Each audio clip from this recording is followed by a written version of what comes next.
¿Qué tal? ¿Cómo les va?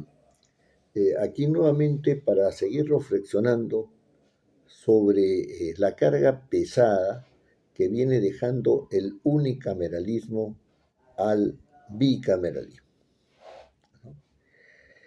Eh, claro, ya hemos hablado en razón de la referencia a esta carga pesada de el derecho de iniciativa solo para la Cámara de Diputados, ¿no? El papel de los grupos parlamentarios en un Congreso bicameral y el Parlamento andino. Hoy día me voy a referir a algo que parecería ser normal, pero que tiene serias dificultades en su plasmación, ¿no? Y que además tiene implicancias políticas muy poco visibilizadas. Me refiero a los reglamentos que deben regir el desenvolvimiento en las cámaras de diputados y en el Senado próximos a instalarse. Para ello, tenemos que decir que la reforma bicameral consagrada por la Ley 31988, ¿no? Establece, como es de todos conocido, dos cámaras, la de diputados y de senadores, ¿no? Y es complementada por una ley 32135, ¿no? Que también tiene que ver con esta reforma constitucional, ¿no? Por la cual se autoriza al Congreso unicameral en funciones a dar los reglamentos del Senado y de la Cámara de Diputados, ¿no? Claro, antes de la adopción de esta ley se habían presentado algunos proyectos de reglamentos de la Cámara de Diputados y el Senado, y también con posterioridad. Son los casos de los señores Elías Ábalos, ¿no?, de Alianza para el Progreso, que con un grupo de congresistas presentó los proyectos que vengo refiriendo, y la señora Moyano Delgado de Fuerza Popular, que también presentó proyectos de reglamento para la Cámara de Diputados y el Senado. Esto parece normal porque las personas, habiéndose dado la reforma constitucional, dicen, claro, para que pueda funcionar el Senado y la Cámara de Diputados tienen que tener cada uno su propio reglamento y eso tiene que estar dado ya antes, pues, ¿no es cierto?, por este Congreso. Sin embargo, a este respecto, no, hay que decir varias cosas. Lo primero es que la ley 31988 no está vigente. Por lo tanto, ¿no es cierto?, toda referencia a ella, ¿no es cierto?, toda referencia a ella o todo desarrollo de ella, ¿no es cierto?, o de lo indicado en ella no es posible, porque la ley no está vigente. En segundo lugar, la ley 32135, que es la que autoriza a este Parlamento, ¿no?, es un poco extraña porque se da dentro del marco constitucional vigente, si uno lee bien la norma, ¿no? Y resulta que en el marco constitucional vigente esa autorización no tiene referencia, es decir, no puede referir a nada porque en el marco constitucional vigente no está consagrada la bicameralidad. Como ya decía, el marco constitucional de la bicameralidad todavía no está vigente. Entonces, ¿de qué autorización estamos hablando? Por lo tanto, los proyectos de reglamentos del Senado y de la Cámara de Diputados, propuestos ya sea por el señor Elías Ábalos o por la señora Moyano Delgado, no tienen viabilidad constitucional. Pueden haberse presentado los proyectos, puede haberse constituido, ¿no es cierto?, un grupo de trabajo a este respecto. Puede, asimismo, ¿no es cierto?, haberse citado a exoficiales mayores a comentar ¿no es cierto?, estos reglamentos, ¿no? Puede además haberse llamado a ex parlamentarios que han estado en régimen bicameral para comentar y hacer observaciones a las propuestas de estos reglamentos, pero no hay viabilidad constitucional.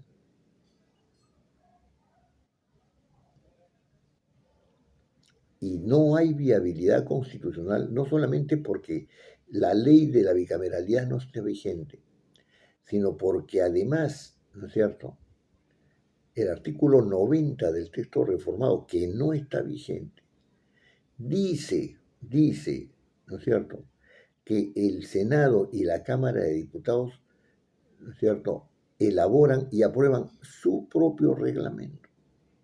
Por lo tanto, no lo puede hacer, ¿no es cierto?, el Congreso unicameral. Ahora bien, en esta situación,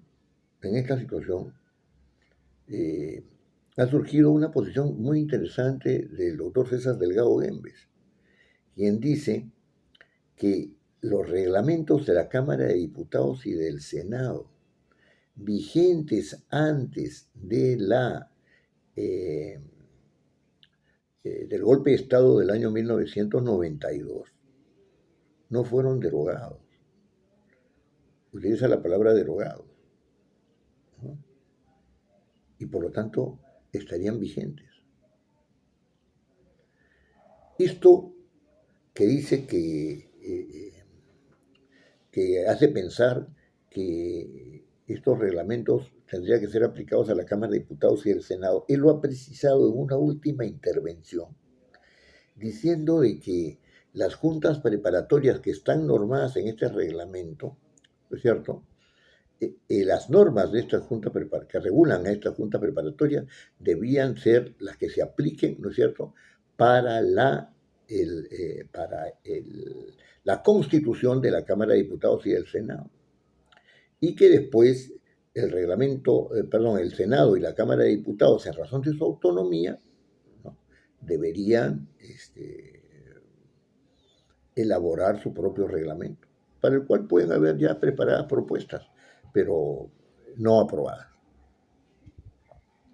El doctor César Delgado, ¿no?, tiene razón cuando se refiere explícitamente a que los reglamentos de la Cámara de Diputados y del Senado vigentes antes del golpe de Estado del 92 deberían ser tomados en cuenta en cuanto a las juntas preparatorias para constituir la Cámara de Diputados y el Congreso, con lo cual quedaría constituido, y el Senado, con lo cual quedaría constituido el Congreso, ¿no? Deberían ser tomadas en cuenta. Y tiene razón. ¿Y saben por qué tiene razón? Porque no hay ninguna norma transitoria en la reforma constitucional que aluda a las juntas preparatorias. Es decir, aquel procedimiento que permitiría la constitución del Congreso a través de la constitución de la Cámara de Diputados y del Senado. Ninguna. No hay previsión. En consecuencia, no habiendo sido previsto esto, en vía, digamos, suplementaria, ¿no?, podría tomarse en estas normas. Ahora bien, lo dicho nos lleva a concluir lo siguiente, ¿no? En primer lugar, no existe viabilidad constitucional ni legal para que este Congreso elabore y apruebe los reglamentos de la Cámara de Diputados y del Senado. No existe. Lo que sí existe es voluntad política. Y la voluntad política está demostrada, ¿no es cierto?, por la presentación de los proyectos de reglamento, tanto por Alianza para el Progreso como por Fuerza Popular.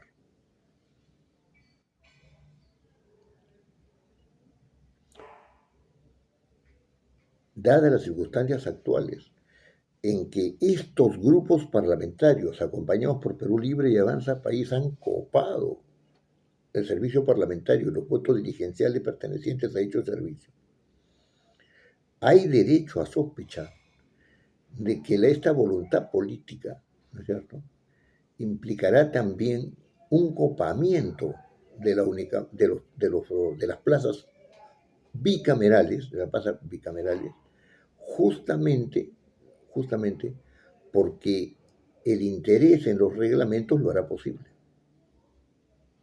Así que atentos a esto. Esta es una carga pesada porque se está repitiendo la estructura unicameral, los criterios unicamerales, ¿no es cierto?, de los grupos predominantes en este Congreso, en la conformación del Congreso bicameral. En el fondo, no va a haber cambios, porque si los grupos parlamentarios que tienen ahora primacía no alcanzan votación o ver restringido su poder en el bicameralismo, ¿no?, habrán protegido ese poder a través de la infiltración del servicio parlamentario. A eso apuntan los reglamentos. Yo diría que, si bien es una propuesta debatible la del doctor Delgado, ¿no?, se formalice, ¿no es cierto?, se formalicen las normas que tienen que ver con las juntas preparatorias. Y que se diga con claridad que las juntas preparatorias se van a realizar en la Cámara de Diputados y en el Senado de una manera determinada. Eso lo tiene que hacer este Parlamento, porque las juntas preparatorias no tienen absolutamente nada que ver con el Congreso instalado, sino que propician, ¿no es cierto?, la instalación del Congreso. Nada más. Por otro lado, pueden hacer todos los proyectos de reglamento, pueden hacer toda la discusión que quieran, pueden tener aportes, incluso pueden llegar a un documento, pero no pueden aprobarlo. Lo pueden dejar para que el oficial mayor que corresponda a la Cámara de Diputados y el Senado, ¿no es cierto?, lo proponga, ¿no es cierto?, como algo que elaboró el Congreso unicameral y que lo tengan como un elemento, ¿no es cierto?, de referencia. No necesariamente tienen por qué aceptarlo. Pero porque los que aprueban y elaboran su propio reglamento son los integrantes de la Cámara de Diputados y los integrantes del Senado. Ellos son los que deben elaborar los reglamentos. Lo demás es voluntad política de intromisión, ¿no es cierto?, y de violación de los dispositivos constitucionales. Lo dejo ahí para su reflexión. Que les vaya muy bien.